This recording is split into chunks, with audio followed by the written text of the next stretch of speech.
A few moments later. Bismillahirrahmanirrahim. Assalamualaikum warahmatullahi wabarakatuh. Halo semua, perkenalkan nama saya Abdul Jabar Sidik. Saya mahasiswa dari IAI SMK Bangko semester 4B jurusan Tarbiyah Manajemen Pendidikan Islam dengan NIM TMPI 1.2022.013. Baik, di sini kami dari kelompok 5 ingin memaparkan tugas presentasi dari Bapak dosen yang terhormat, yaitu Bapak Dr. Edi Wardani, SPDI MPD, dengan mata kuliah Manajemen Humas dan Layanan Publik, yaitu dengan judul Periodisasi Humas, Publik, dan Citra Positif. Baiklah, tanpa berlama-lama lagi, kita langsung masuk ke intro. Oh my god! Wow! Baik, sebelum kita masuk ke judul presentasi makalah kita, alangkah baiknya kita mengenal apa itu humas.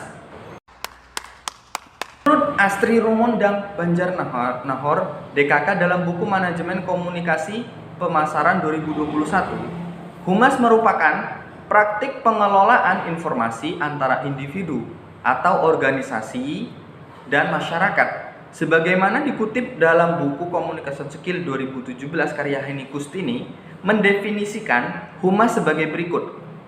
Humas adalah fungsi manajemen yang menilai sikap publik, mengidentifikasi kebijakan dan tata cara individu atau organisasi demi kepentingan publik serta merencanakan dan melakukan suatu program kegiatan guna memperoleh pengertian, pemahaman, serta dukungan publik. Baik, kita lanjut ke judul pembahasan kita kali ini, yaitu periodisasi humas, publik, dan citra positif. Pengertian dan tujuan periodisasi humas. Periodisasi humas adalah pembabakan dari suatu periode atau masa tertentu yang dirumuskan secara sistematis dan lengkap. Proses pembabakan ini diimplementasikan karena adanya ketimpangan waktu atau masa dari awal kehidupan hingga saat ini. Kalimat periodisasi merujuk pada proses, yaitu membagi waktu menjadi periode atau segmen tertentu untuk tujuan analisis, pemahaman, atau pengorganisasian. Dalam konteks ini, periodisasi mengacu pada tindakan membagi waktu menjadi bagian-bagian yang lebih kecil atau segmen-segmen tertentu untuk memudahkan pemahaman analisis terhadap peristiwa, fenomena, atau karya dalam kerangka waktu yang teratur. Dengan demikian, periodisasi membantu dalam mengkelompokkan dan mengkategorikan informasi dalam rentang waktu tertentu sehingga memudahkan kita untuk memahami, menganalisis, dan mengorganisasi data atau peristiwa yang terjadi dalam periode yang signifikan.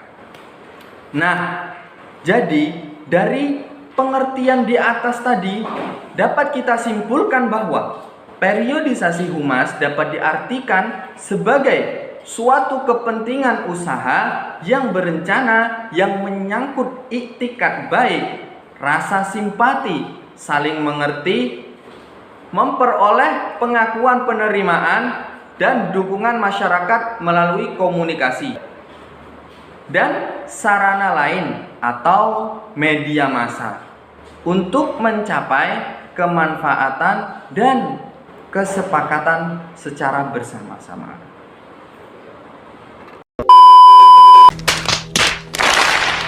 Assalamualaikum warahmatullahi wabarakatuh.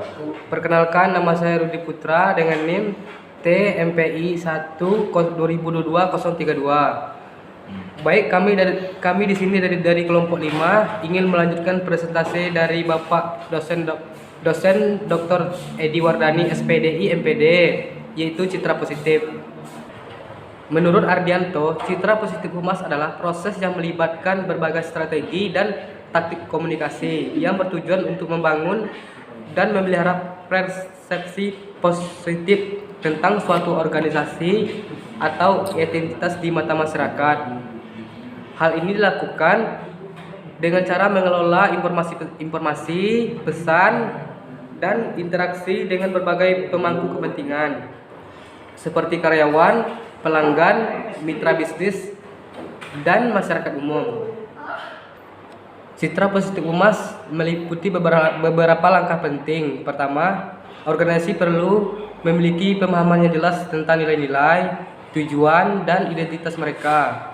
Ini membantu dalam merumuskan pesan dan strategi komunikasi yang konsisten dengan citra yang ingin dibangun. Selanjutnya, organisasi perlu mengidentifikasi pemangku kepentingan utama mereka dan memahami kebutuhan, keinginan, dan harapan mereka. Dengan memahami pemangku kepentingan, organisasi dapat mengarahkan upaya komunikasi mereka yang lebih efektif. Citra positif humas juga melibatkan upaya untuk membangun hubungan yang baik dengan media. Ini melibatkan menjalin kontak dengan wartawan, memberikan informasi yang akurat dan relevan. 1. Merespon permintaan media dengan cepat. Hubungan yang baik dengan media dapat membantu organisasi dan memperoleh meliputan positif dan memperluas jangkauan mereka. Selanjutnya, organisasi perlu mengidentifikasi pemangku kepentingan utama mereka dan memahami kebutuhan, keinginan, dan harapan mereka. Dengan memahami pemangku kepentingan, organisasi dapat mengarahkan upaya komunikasi mereka dengan lebih efektif.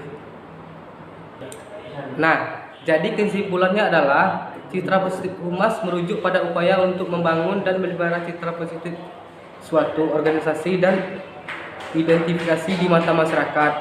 Hal ini melibatkan berbagai strategi komunikasi yang dirancang untuk mempromosikan nilai-nilai positif, termasuk karyawan, pelanggan, mitra bisnis, dan masyarakat umum. Nice. Tujuan utamanya adalah untuk membangun kepercayaan, mendukung reputasi yang baik, dan memastikan bahwa organisasi dilihat sebagai entitas yang bertanggung jawab, transparan, dan berkontribusi positif terhadap masyarakat. Terima kasih. Demikian presentasi makalah dari kelompok kami. Mohon maaf jika ada kekurangan dan kami akhiri. Wassalamualaikum warahmatullahi wabarakatuh.